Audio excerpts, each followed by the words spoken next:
Est-ce qu'on peut dire que Madagascar est l'un des rares pays où il y a encore des rizières dans leur capitale? Comme on peut voir ici, on est encore dans la capitale, on est même dans la région Analamanga, qui est la capitale même de Madagascar, en d'autres termes, Antananarivo.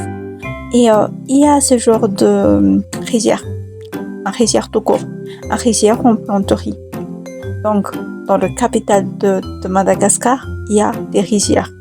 Il n'y a pas une seule rizière, il y en a beaucoup de rizières. Et imaginez dans les campagnes et tout ça, il y en a des milliers d'hectares de rizières. Mais Madagascar aussi est l'un des rares pays, malgré ces tas de rizières, est encore en train d'importer du riz d'extérieur. Vous avez bien entendu, on n'exporte pas de riz, on importe de riz. Parce que, soi-disant, le riz à Madagascar ne suffit pas. Or qu'on a des milliers et des milliers d'hectares de rizières.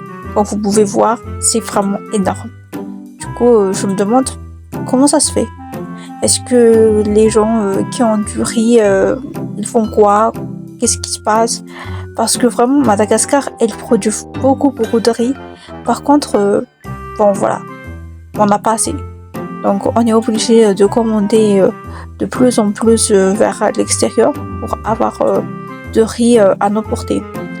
Bon, il y a beaucoup de riz, genre le riz Congo, le riz de luxe, le stock, voilà.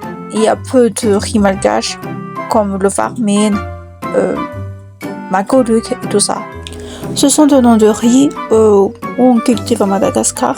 Mais le Congo, riz de luxe, tout ça, stock, ce sont des riz où on importe de l'extérieur.